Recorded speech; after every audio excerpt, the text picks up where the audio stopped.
It's time for another episode of I Am Northwest Arkansas, the podcast covering the intersection of business, culture, entrepreneurship, and life in general here in the Ozarks.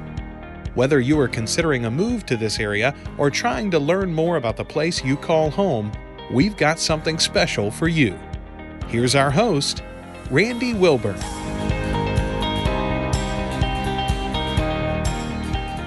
Hey folks, and welcome back to another episode of I Am Northwest Arkansas. I'm your host, Randy Wilburn. I'm excited to be with you as always. I'm sitting here in the Furman Garner Performance Studio at KUAF 91.3 FM, the only public radio station here in Northwest Arkansas. Certainly honored to partner up with them, and I'm really excited about today's guest. This next guest is somebody that I've worked with quite a bit on several projects. We're friends.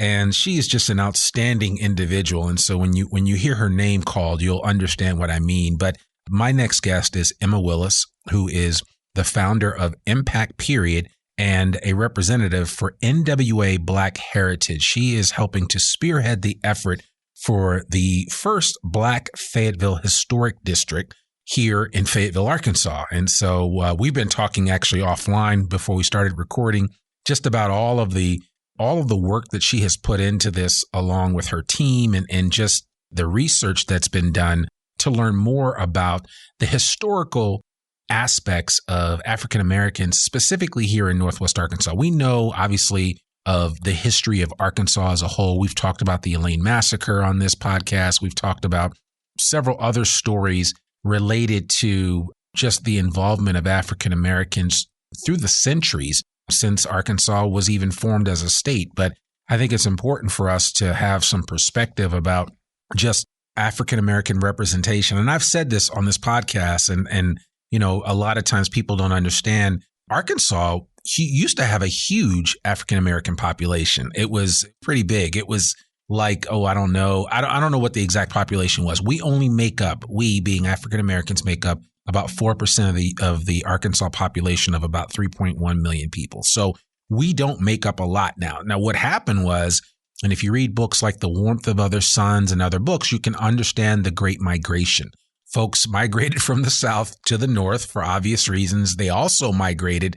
A lot of people in Louisiana and Arkansas and Mississippi migrated out west, which is one reason, and I've said this before, why a lot of my friends, when I was living out in the Bay Area in Oakland, all their parents were either from one of two places, Arkansas or Louisiana. So that's the way it is. So I think it's always good to know your history, right? Because if those that don't know their history are always doomed to repeat it. And to say that we are in a place and a time when history matters more than anything else, I think would be an understatement. And so I wanted to bring Emma on to the podcast to really talk about the efforts behind the NWA Black Heritage organization and what they're doing, trying to demarcate an area of Fayetteville that has historic implications, not just for African Americans, but for everybody. Because again, we need to understand what did this look like.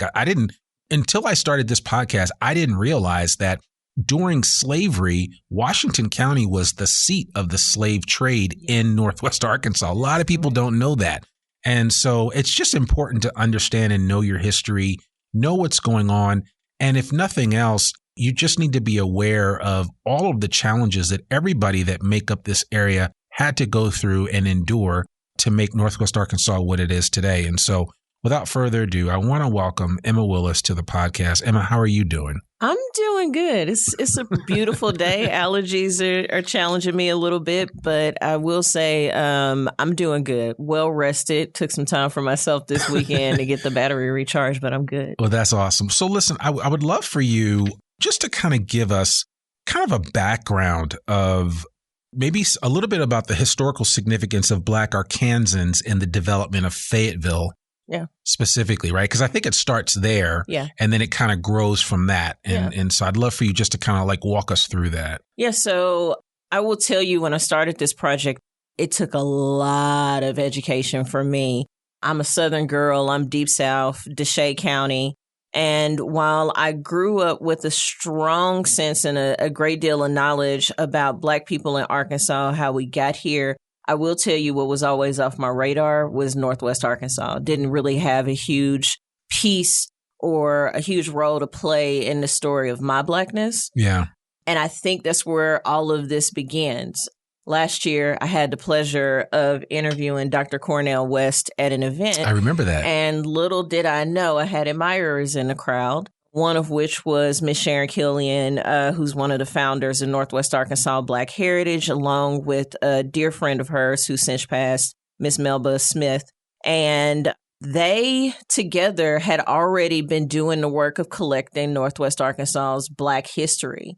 But before I get too far down that path, what I will say is when I first looked up Black Arkansans or the origin story, what you immediately get, and this is what tells you have to actually read more and you have to pull from millions of sources, is that it really just mentioned in my very abridged and short review of the region's history, it was like, oh, you had a couple of slaves that were kind of hand chosen and went up and they did most of your carpentry or masonry, or they helped with specific farms and certain types of agriculture. But at no point in time was there ever a number or a year given as to when that huge population actually set foot in Northwest Arkansas or Washington County. Right. And so with this work, Northwest Arkansas Black Heritage, I started finding out that the story of the Black Arkansan is really rich and deep here. But let me not just talk about the slave population. I also would be remiss if I did not talk about the fact that the Trail of Tears also cuts through here. Right. And if you know anything about slave trade, it was all about slaves being a commodity. It was currency, essentially, in some instances. And because you have all these different indigenous populations that pass through here, when they were pushing all of those populations into the interior, a lot of them also had slaves with them. Yeah. So you have this compilation of people from all across the U.S. and various plantations that migrated in, whether it was them trying to flee and look for safety, or if it was them having to be chattel and brought here for sheer labor. And a lot of times those individuals were also traded from those indigenous populations back over to wealthier or well-to-do white residents here in Northwest Arkansas. While I can't call those people's names, it is a fact. It is something that happened. And we're really clear about our history and just how disparate a lot of the stories are. We don't have a lot of straight lines. We do know where names pick up in the census. We do and can have the ability to recall that a lot more Black people during the Great Migration ended up here post-Emancipation Proclamation. Some people could not flee and keep moving north, and Northwest Arkansas ended up being as far as they could get. Yeah. And in the course of that, it just gave way to one of the larger Black communities here in Northwest Arkansas. Northwest Arkansas, as you know, is comprised of, I think as far south as Fort Smith, which has one of the largest Black populations here in the Northwest Arkansas corridor. But because of that, Fort Smith played a critical role in that Black population being able to get education as we move into the early 1900s. And so all of these stories are intertwined and connected, and they bring up these very interesting stories about what was it like to be Black in Northwest Arkansas. We don't talk about it a lot. And I think in the almost 7 years that I've been here, I've not had this level of education. Sure. Like nobody told me we had a substantial Black archives at the University of Arkansas I could go and try to pull information from. Or me just recently learning that I could do genealogy research here at the Fayetteville Public Library. All of those things are important because as people, we're always looking for a source. We're always trying to figure out where we came from. And I think for individuals like me who move into a foreign place, you're looking for community quickly. Yep. And community a lot of times just looks like people who have similar or familiar backgrounds and approaches to how life was led. And for the Black household, we already knew somebody's praying, somebody's cooking, and somebody has the willingness to make sure that you're taken care of at all times. Yeah. It's not always easy to move into neighborhoods and just get that same sense of warmth. And so my first question when I got here was, where's the Black neighborhood? That led me 6 years later to figure out that we had one. It would have been a great opportunity had I known at the time to immediately invest in that space and its improvements, but it's something that came to me later on. But to wrap this up in a neat little bow, Northwest Arkansas Black community actually yields some of the most brilliant Black minds. Silas Hunt is one that people will know. Yeah. Who had probably one of the most oppressive experiences here at the University of Arkansas. The man stayed in a basement until the community, the one that I'm working on right now, was able to bring him in and offer him that refuge, that space, the ability to be a Black man who was seeking an education, and not just any education, a law degree. Right. And so community matters when you're seeking and going through tough times. Community matters when you're experiencing new things, and you need to be able to share that with people who may not have those same level of experiences. And that's why community actually matters. It's our ability to share our knowledge, share our experiences, and to bring us all up collectively together. Yeah. And so with stories like Silas Hunt, you find out even more so that you had Teresa Hoover over in this neighborhood. And if you are in the United Methodist Church, you know who Teresa Hoover is. She led a lot of the work that allowed women inside the United Methodist Church to be able to rise to the acclaim and the positions that they have. She did more missionary work than probably any other woman that was documented, and she took that light out into the world. But it's reflecting right back here in Fayetteville. Yeah. I can't tell you how many times Teresa Hoover's name came up, but not in any Black circles or any Black conversations. It was this ambiguous character, and if you weren't United Methodist, you didn't know who she was. But I started realizing that there were people studying her. They were doing full research reports on her. And that made me excited to know that there were people that were knowledgeable about the Black history here. Also found out somebody did a book, and it was loosely based in fiction because they weren't comfortable sitting alongside the Black people to do a full-fledged study of this Ozark-based community that they call Spout Springs. And so the neighborhood does not have an official name. Spout Spring is a critical landmark and geographical point in the story of the Black community here, because it's the thing that allowed them to be able to settle in that area and draw off of the resources that it had. So I want everybody to think back to late 1800s, early 1900s. Everything on 49 is a sundown town except for Fayetteville. So you have a Black population here. And the next question goes, well, they were working, but where did they live? Right. Everybody's cutting out of town. You're leaving Rogers probably about 4:45 if it's in the wintertime. You're trying to get out of there before 5:30, complete pitch black. Right. The only place they could go and where they ended up a lot of times was Fayetteville. Some ended up in Cane Hill, but that's a smaller population. Fayetteville, before it even knew that it was going to lead in the efforts that it's doing now, Fayetteville chose to be a city unlike the rest of Northwest Arkansas and allow people to have a place to live. Interesting. And so Fayetteville has always been breaking ground when it comes to diversity, equity, and inclusion. We just didn't have that name for it. But it was an inclusive space for Black individuals. Granted, they didn't have all the amenities as the white residents, but they still had a place where they could build a home and they can grow a family. And so the story kind of starts there with what happens once houses are built.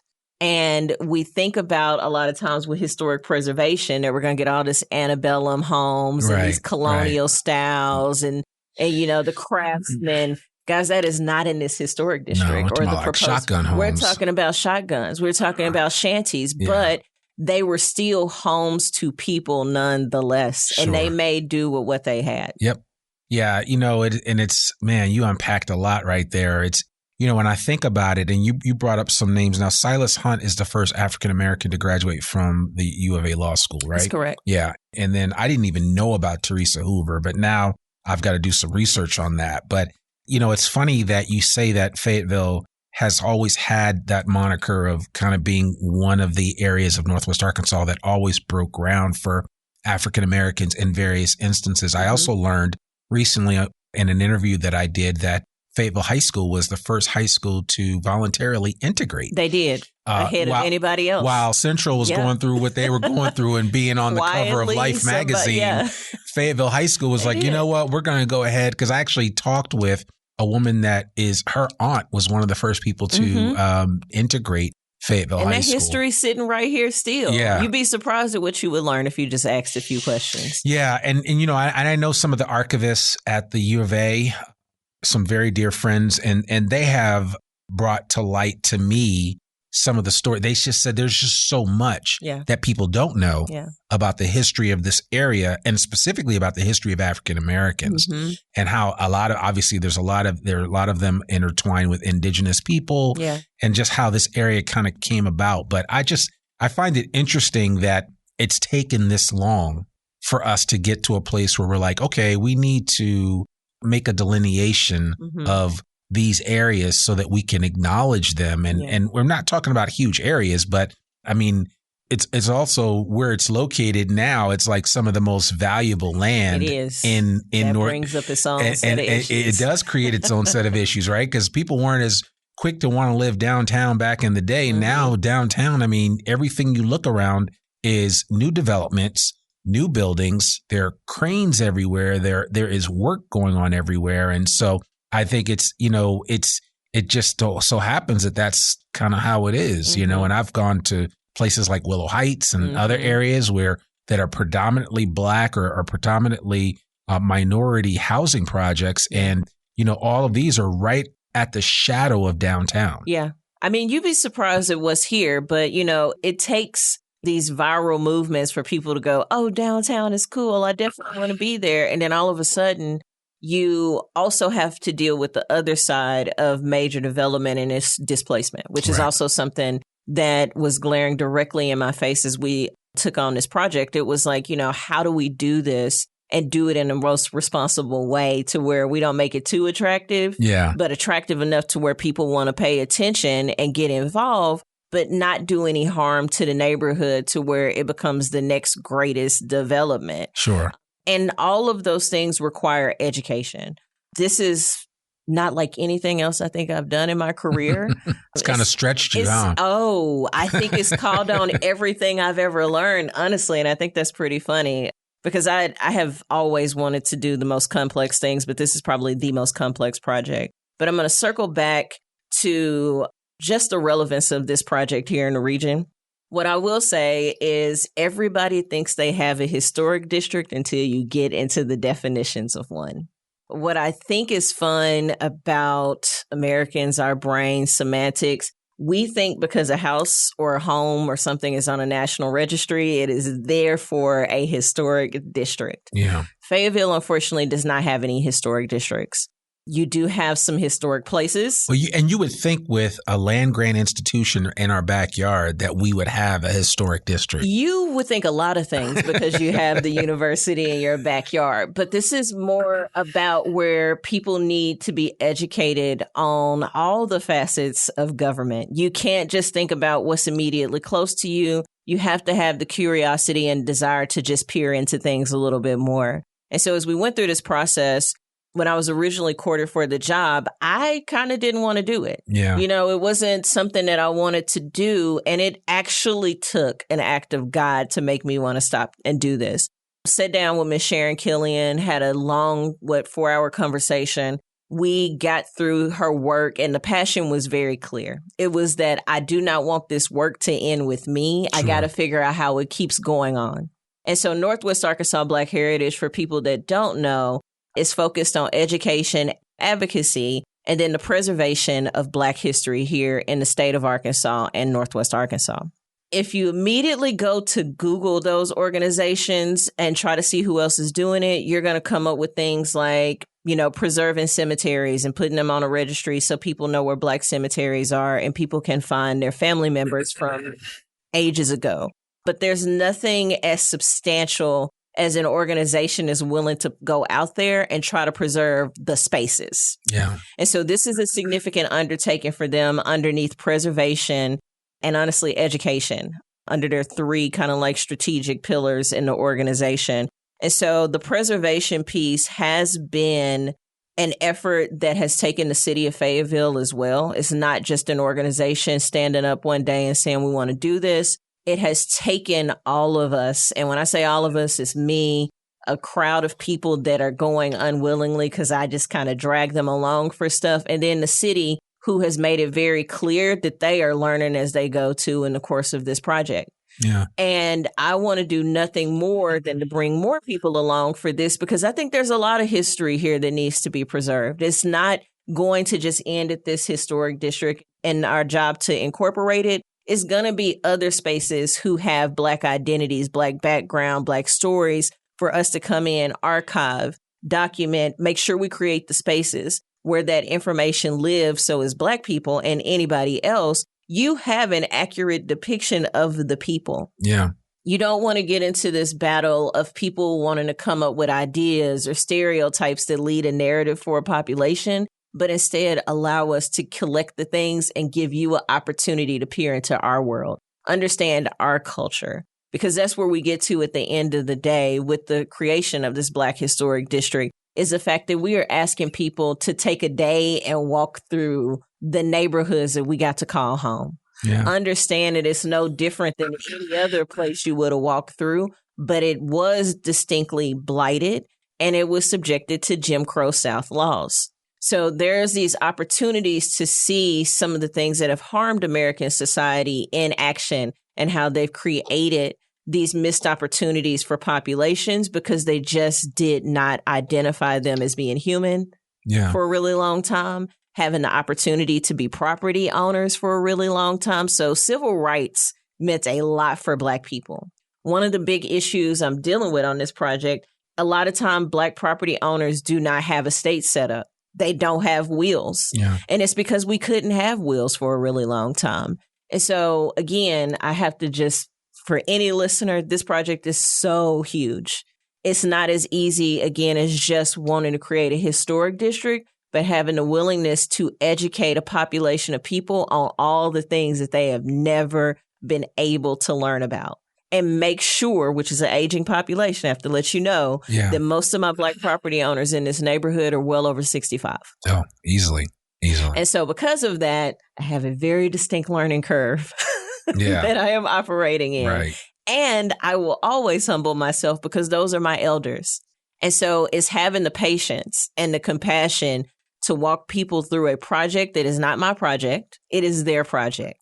I actually work for the people in this neighborhood. Sure. So while Northwest Arkansas Black Heritage hired me, I have to listen to the community's voices as I go through the course of this project. So, I'm curious to know, have you found everyone to be trusting of the process or? No. Because, I think, there is a reality for African Americans that there is a certain level of distrust. It's the first question I was asked. With the system, right? It's like, question. Are you going to take my house from me? How does this work? Is the city now going to own my property? Yeah, it was the first questions. And when you deal with marginalized populations, you understand education attainment rates. I will say this is a highly educated population. I will say I am utterly impressed at everybody's background because these are the people's families that believed in education. These people have gone to elementary, middle school, high school together. Some went to University of Arkansas. Some moved on and went to other universities outside of the state. But they're property owners, which is a significant thing in the story of the American dream. Right. And because they're property owners, they have always just trusted that their property was theirs. But in an age of scams and frauds and people telling you all the things that they will do, it creates a little bit of apathy. And now I have to be a little bit on guard about anything that sounds too good to be true. So in the first couple of weeks of doing this, I made it a point to reach out to Black property owners first. Yeah. And we sat down and had what was a very direct conversation about what a historic district even means. Yep. And the very first question I had was, how is this any different from the other promises people have made us? I have to accept that. There is no going, oh, I'm better and this is a new model and I can do it. You can't. You listen to what people are telling you because there's something very honest about that statement. You have to realize that this is what disenfranchised looks like. This is what it looks like to have all of the things that you thought you were going to have ripped away from you because somebody was not being honest or forthcoming. And so in the first couple of weeks we spent a great deal of time with our Black property owners. And that has to do with just the legacy of the neighborhood, but also just where the education needed to come in. And it was, is everybody clear on what their title looks like? Right. Is everybody understand or does everybody have a will? Well, I already knew that was not the case because we had a lot of heir property. And if you know anything about heirs property, that means every last heir is named and has a right to that piece of property. Sure. And so we had to go through that. And if you know anything about the historic district process, I'm required to get signatures for every last house inside of that historic district that wants to participate. And I have to get above majority. So we're looking at 708 homes or parcels right now. Of the 708, I'm looking like I need to have about 360 signatures to make this work. In the heir property situation, you can't just have a signature from one heir. I am required by state law to have every last signature of an heir. And if you are one of those families where some of your siblings went and moved outside of the state, that becomes a difficult process, right? Yeah. And so there are so many things that you have to consider in this process. And it's not how we've treated our citizens to the point that we aren't clear on ownership rights. We aren't clear on who can sign and what has to be true in order for us to move forward. And we had to take all of that in consideration. And essentially, that's what we're doing. We are taking this a day at a time. I originally had put some weird timeline of 6 months of getting this done, but the world will slow you down in certain instances. Sure. And so where we've been is making sure that twice a month we do community education. Matter of fact, we have one coming up this week. So Wednesday, we will be at Squire Jahagan Outreach Center from 6 to 8 o'clock. We will be doing critical updates on the project, how things are going, where we need help. I'll also be doing some volunteer training for those that are willing to go out and help support on the signature collection. And we're doing this with that community. It's not a lot of people from outside of the community. We do have a great deal of volunteers, but it's primarily that neighborhood driving this effort. Yeah. They're all getting to meet each other. They're all learning what the properties look like around them, because not everybody drives through their neighborhood and gets a good look at what's around them all the time. And we're taking the time to also just be really good stewards of this area. And on Juneteenth, we'll do a community-wide cleanup. And so this is an effort to sincerely build community where community has not been built historically. Yeah. And, as I think about that, and when you think about the historical aspect of what you're trying to do, there are some examples. Yeah. I think of Houston, I think of Kansas City, and obviously Tulsa, we've been talking about Tulsa quite a bit. And for the uninitiated, I'm speaking specifically of Black Wall Street and the whole rejuvenation of that whole Greenwood area. What have you learned, maybe kind of looking at some of these other Black historic districts that you're trying to bring here to Fayetteville? Yeah, so I think they all serve as examples, but none of them are the same. Right. And I think that's where you have to start, because that's what people want to immediately do, is start pairing things together. But by the time you get through this process, you realize the outcomes are going to be kind of different. Mm-hmm. On the surface level, yes, we're preserving history. They're historic districts, but who spearheaded it? That's always going to be the argument for each one of these. I think you brought up Houston. That neighborhood, I think, has been a complete and total remodel with row homes and all types of cool things brought in. When you talk about Tulsa, we know exactly where that's born from, and it's the story of the massacre and what happened with Black Wall Street. You still have community members that are alive today, and you still have those that are willing to do it. But you have to ask yourself, how come Tulsa didn't do it sooner? Yeah.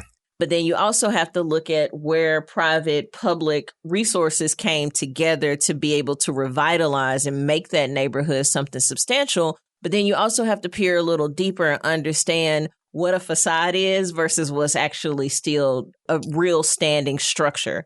And I think Tulsa has facades. I'm very sure that Kansas City's 18th and Vine district is facades.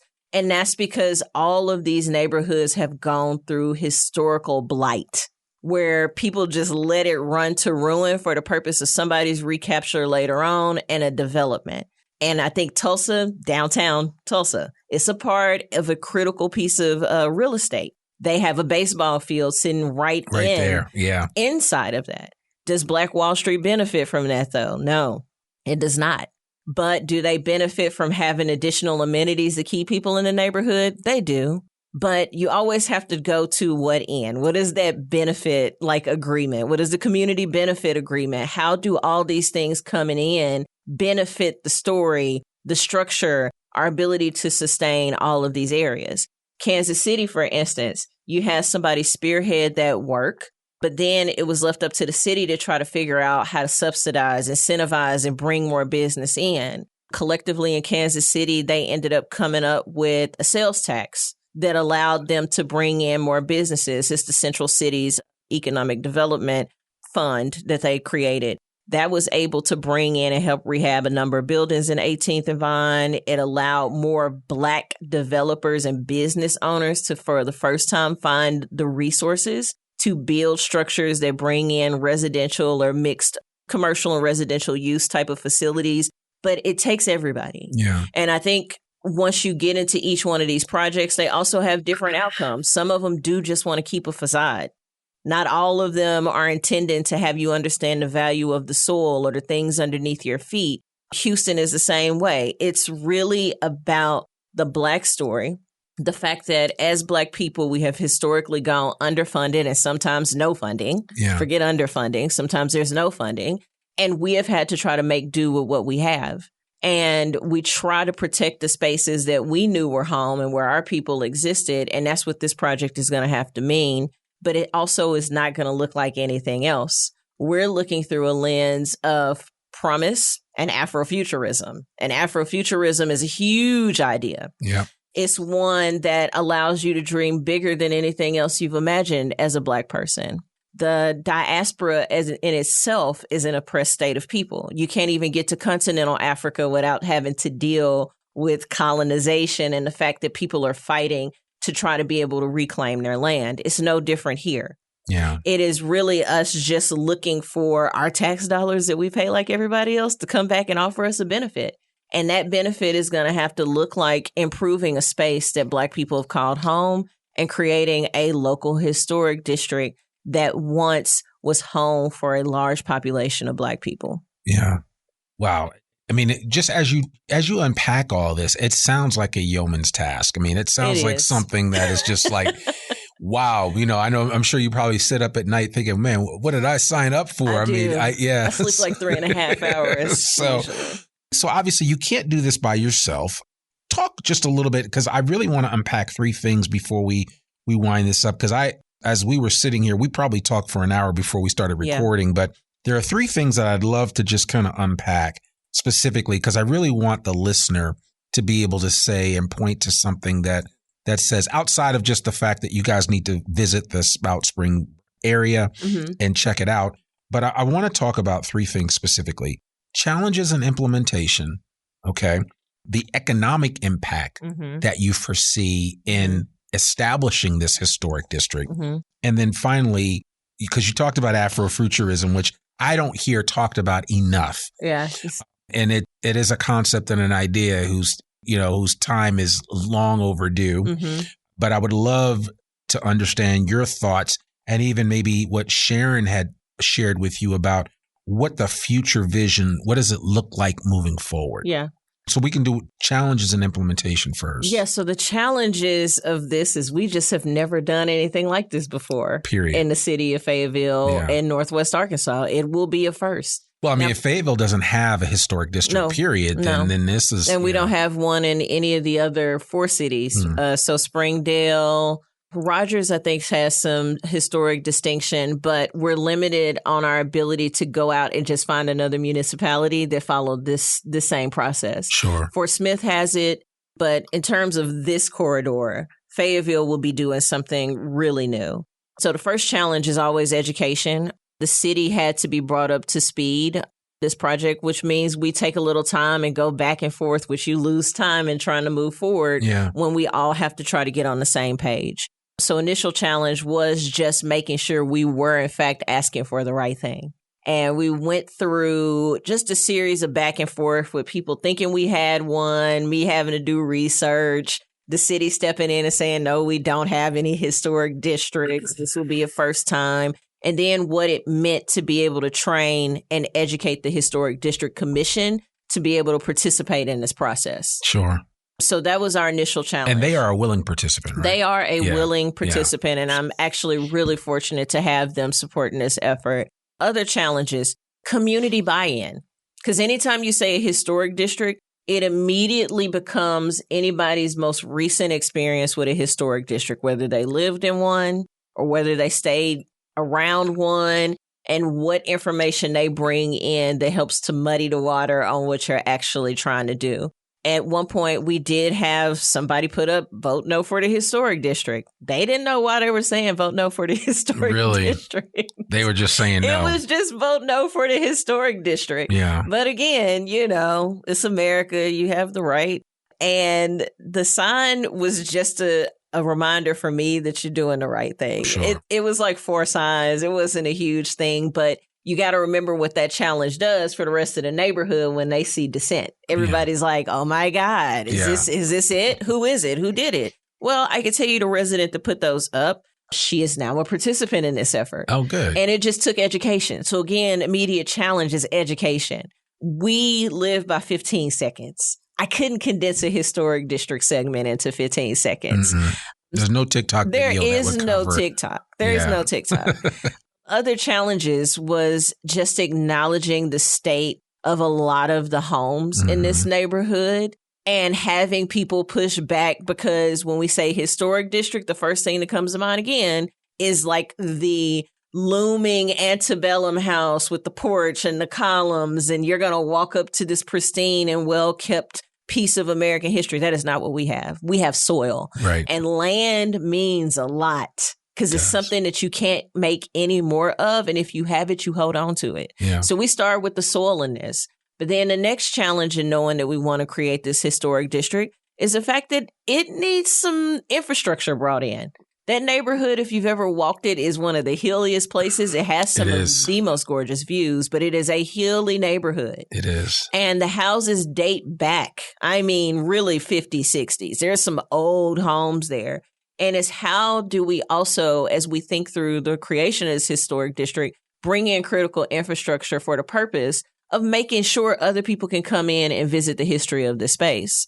Last but not least, it's just the challenges of having to go back and forth in terms of your interpretations of your state's constitution. Yeah. I think when we first started talking, the first thing I usually do in any project is I try to get my bearings from a legal standpoint. Like, what is it that I'm working with here? The state's constitution allows for the creation of historic districts, but guess what? When our state's constitution was created, Black people were not property owners. You couldn't even have a will.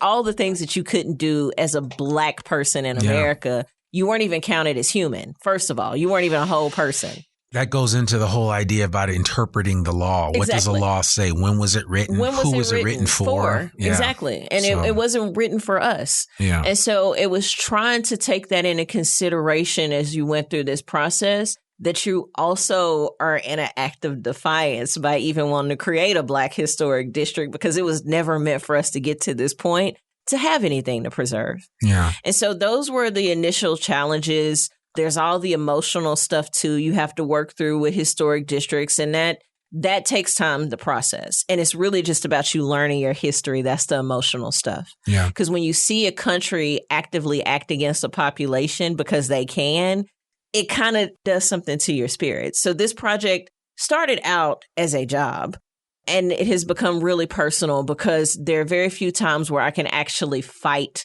for the creation of something. And I know it has a huge piece of my DNA, thumbprint, my life experiences, my forefathers' life experiences entangled into it. Yeah. And like, it's not a mistake I'm in Northwest Arkansas. My uncle was a graduate of the U of A Law School. Matter of fact, that's how my story even starts, with Arkansas. But you just start seeing all the little things and you acknowledge the challenges. But luckily, I'm stubborn enough. I have insatiable curiosity, so I always ask questions to get to the right answers. And I have a willingness to serve. So just all of that. And then just, it's not enough hours in a day. Those were the challenges initially. You're cursed with the willingness to serve too, I see. Yeah, that's all good. So what about economic impact? What do you think would be the economic and cultural benefits of establishing this? So historic districts are great from a education standpoint. That is the first opportunity here, is the opportunity to educate more people on Black residents in Northwest Arkansas, Black experiences, Black culture, what it took from an economic standpoint to be Black in Northwest Arkansas, to own a house here, to build a house, what those processes look like. But economics. I am currently in the process of getting ready to order an economic impact study, which is really fun because at the start of this project, the Northwest Arkansas Black Heritage was gifted 7 acres of land inside of the historic district. Oh, okay. And so By the city? Nope. A private citizen in here gave the land, knew that that land actually had slaves on it, lived there, but it also is the land that encompasses East Mountain Cemetery, which is the Black cemetery here. And so that family donated the land. It plays a huge role in how we choose to stabilize and make this neighborhood sustainable. Part of Sharon's vision, and I'll just mash these last 2 topics up, part of the vision that was shared with me is that 7 acres will give way to a social space for the community, trails in, some type of venue that allows for you to sit in Black history because you have the cemetery on the grounds, but then also start planning the things that would be familiar to us. Right. Give people the opportunity to peer into Black arts and culture by creating, and right now we're in the conceptual design phase of all of this, but we're looking at multiple artists and residents cottages that will allow just anybody on a daily basis to kind of peer into the artist studio and see what that process looks like. Give people unconventional ways to interact with the arts and hopefully help to spark that curiosity and that willingness to create and do more also. But the big piece of this on that 7 acres is going to be the creation of the first ever Afrofuturism Museum. And so as we work through this process, I have many roles to play. A lot of it has to do with identifying the resources that'll bring these projects to life. And we're doing this right now with just Northwest Arkansas Black Heritage. And that's got to be the cornerstone of this because this organization will be in charge of helping to carry this work forward. But the Afrofuturism Museum is not something anywhere in the world. Right. And so I was in South Africa the last part of 2023, and Afrofuturism is widely embraced in South Africa. It is probably one of the most eclectic countries you can go to in continental Africa. And I got to interact with people who are leading in Afrofuturism. So for our audience, just really give a quick down and dirty definition of Afrofuturism. Down and dirty Afrofuturism. The Black narrative has always been just smothered and covered in oppression. There's not been too many beautiful aspects of the Black American story. And Afrofuturism's lens will allow you, which is what it is to dream bigger and beyond those boundaries. It is me knowing that I don't have to acknowledge out loud that I'm a Black woman, but I can just wake up and be a woman and do the thing. Yeah. I can build as big as my mind can imagine. I can embrace the day-to-day and figure out how to incorporate it in all of these really big concepts and ideas. So Afrofuturism is really that reach for the stars concept. It is if the world couldn't tell you no, and you had all the resources in front of you, what could you imagine? Yeah. In your mind's eye, what would you have? What would you build? What could you do? And so Afrofuturism is the lens we choose to look through because we are that optimistic. We are that hopeful that other people will catch that same fieriness and excitement that we can build this together, because that's what Afrofuturism also requires, community. Sure. It's not just one person doing it. It's the beauty of the rainbow coming together to uplift that culture, those experiences, and being able to talk about it publicly. We're not here to condemn or make anybody feel bad. The promise is that we actually have today and can actually do more. Right. And so Afrofuturism just begs the question, if these things were not barriers, what would you do and who would you be? And so we're taking that on through this project. And so we're imagining more. Right now, we're working with architect Ngozi Brown from the University of Arkansas, who will lead our conceptual design process. We're actually in it right now. Also, I have to shout out all the community partners that have stepped out. Partners for Better Housing has just shown up in a real way. Have to shout out Keaton at First Horizon, who also has taken the time to sit down and really learn a lot about this project. And then all the people all across the U.S. who have actually stepped up. City of San Antonio. I can't tell you how people, when I started this, just reached out and were like, come on, we got what do you. Need? Yeah. Minneapolis has shown up. Kansas City has shown up. Tulsa has shown up. South Africa has shown up. And I got chills thinking about it because really all I did was start the work and people just said, what is it that you need to get this done? How can I help? And so this effort and this process does not look like Emma. It doesn't even look like you. It looks like actual people coming together and leveraging their best practices, their experiences, and their knowledge and pouring it into the possibility. We just had some great artists pop in, Dorta and Ansel, who are really well-known artists, who came in and gave us great feedback on interventions we can stage in the market to bring the community together. And so we're leveraging all the eyes, all the visionaries, and coming up with some really cool stuff. And then we have people in the corporate space who are helping to spearhead this Juneteenth cleanup day. And it's all the people you don't think are paying attention are. Yeah. And so it takes way more than just these few people. What my call to action would be is that other people choose to show up for this process too, because it's really not just a Fayetteville thing. This is far-reaching and widely encompassing of a narrative of people who we all have touched, seen, and had some part of in terms of their life and their experiences. And so come and find yourself as a part of this project and really pour into it. There's a lot of people currently working on racial healing and racial equity work. They've been huge in showing up and being a part of these conversations because they're trying to figure out how much more they can do. Yeah. And so what I'll say is Afrofuturism probably feels like everything I just said. Mm-hmm. Yeah, if I had to give you something. I'm here for all of that. And I think, as we close, I certainly would.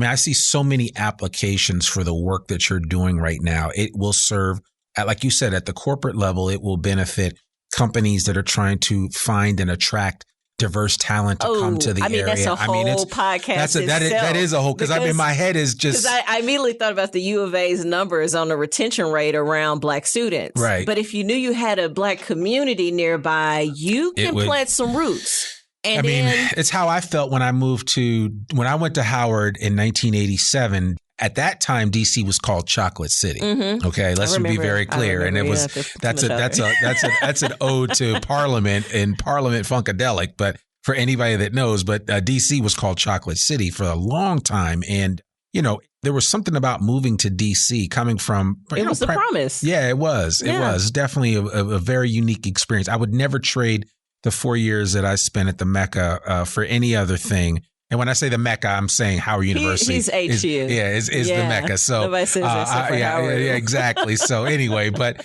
I digress.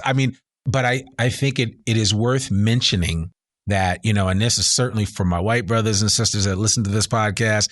I know we all, and when I say we all collectively, want to see a diverse Northwest Arkansas.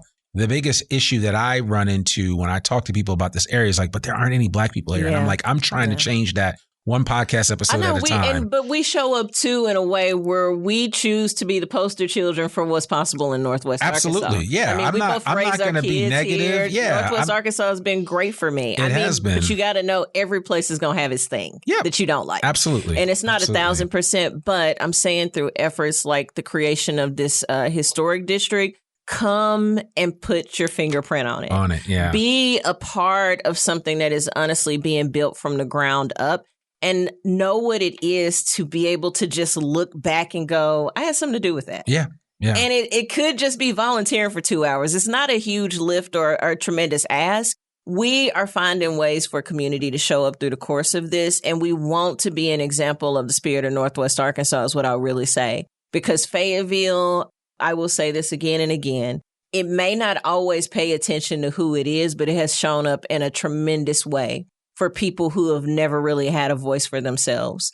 And I will say it time and time again, Fayetteville is like no other city on 49 because it has chosen to be a humanitarian at the end of the day. And it understands citizens are going to all have their quirks and their different leanings, but we can create a space where all feel welcome. Absolutely. And so I give all the credit to the council, city planning team for being super supportive and helping us get here. But just know there is a community where we want to make it funky and we want to make it cool. Because for those of us who have been and living in other places, you want that one neighborhood that you want to go to. Exactly. Like it is the place. And so, I mean, I may be 70 when I finish this project, but I mean, at the end of the day and in my mind, this is a beautiful project. Sure. And it is going to be way more beautiful than any of us can imagine. And I'm super thankful for all the help and support that has shown up to date. And I'm looking for more.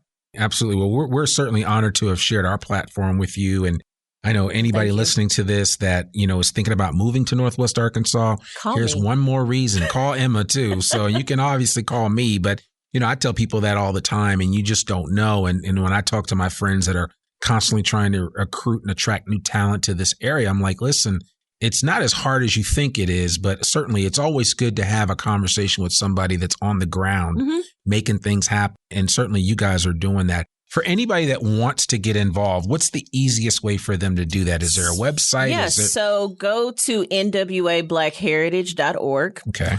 As soon as you get on the page, there is a volunteer button.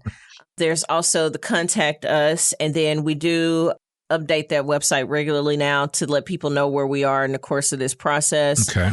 And then just look for me, Emma Willis, on LinkedIn. Yeah, we'll put that all in show notes. So. And then I'll also make sure I share over some upcoming events that we have going on here. But if anything, if you can find Emma Willis, and it's only probably like really one of me in the state of Arkansas, I think I vetted that. But if you just type in Emma Willis, Arkansas, you'll see my shining face in a million different hairstyles, and just feel free to reach out. Yeah. Because that's how this has all gone so far, is just the kindness and people's willingness to show up. Yeah. Well, and she is the real deal, folks. I've been working with Emma. I've had the pleasure of spending time with her. We've worked on some other podcasts and some other creative work, but she is the real deal. And I'm certainly honored to call her a friend. And she is a friend of Northwest Arkansas. So, reach out. Raised the whole baby here, and he's doing well. Yes, absolutely. Absolutely. So, but Emma Willis, thank you so much for joining us today. We really appreciate it. Thank you. All right. This conversation will continue. This is a comma, not a period. So I just want to put that out there. Folks, that's another episode of the I Am Northwest Arkansas podcast. To learn more about us or to read or download the show notes from today's episode, visit IamNorthwestArkansas.com. You can listen to this podcast and sign up for our free newsletter to keep up with us and all things NWA. Sign up today. You can follow the I Am Northwest Arkansas podcast wherever you listen to podcasts. And please, please, please consider rating and reviewing us on Apple Podcasts. Remember, our podcast comes out every Monday, rain or shine. I'm your host, Randy Wilburn, and we'll see you back here next week for another new episode of the I Am Northwest Arkansas podcast. Peace. We hope you enjoyed this episode of I Am Northwest Arkansas. Check us out each and every week, available anywhere that great podcasts can be found. For show notes or more information on becoming a guest, visit IamNorthwestArkansas.com. We'll see you next week on I Am Northwest Arkansas.